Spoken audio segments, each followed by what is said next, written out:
the great Jehovah. Yehova mkuu. How is brother Kulwa? Hivi ni Kulwa. Hatuwezi kuelewa.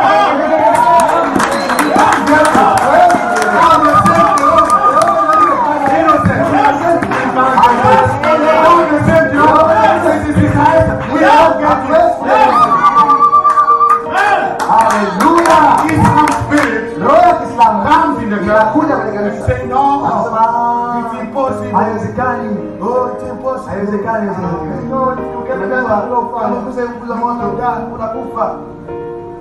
Before he came in, kabla hajaja ndani yangu, this took place. Hii ilitokea kwanza. Justification. Justification. As if you didn't do it. Kana kwamba huwahi kufanya. You are pure.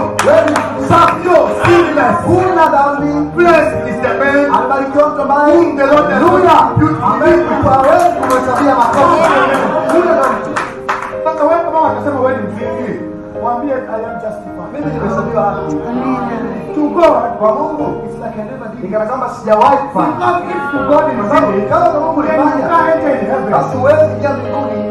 You can't. No sinner will enter. Hakuna mdhambi anaingia mbinguni. But it must be, lakini lazima ieleweke that you, kwamba wewe since you were born, tangu ulipozaliwa never sinned. Huwahi kufanya dhambi. That's one year. Justified. Umehesabiwa haki. And then now you are sanctified. Umetakaswa. You are pure. Ni msafi. The great Jehovah. Yehova mkuu comes in you. Anaishi ndani yako.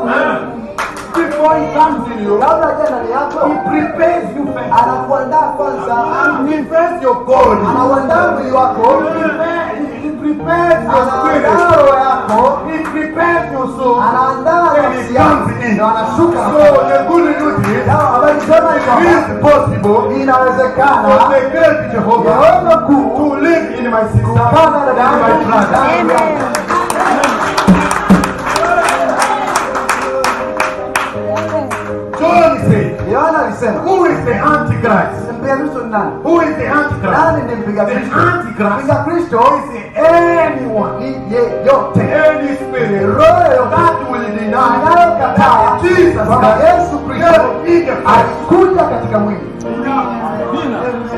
any spirit that will deny that, Roho yoyote inayokataa hiyo ni roho ya mpiga Kristo. today, Leo according to the promise, kulingana na ahadi, according to the promise, the Holy Spirit Roho Mtakatifu will recognize atatambua that Jesus kwamba Christ Yesu Kristo has come in the flesh. amekuja katika mwili. Ni wewe. That's a paradox. Hiyo ni kitendawili. Na kuanzia leo usijidharau tena. Amen. You are justified. Amen. You are sanctified. From the Holy Ghost. The Shekinah glory. Mungu wa Shekinah is in your heart. anaishi moyoni mwako. Say anything. Sema lolote And you will get it. na utapata. Oh, it's tonight. Oh, kama usiku wa leo for the whole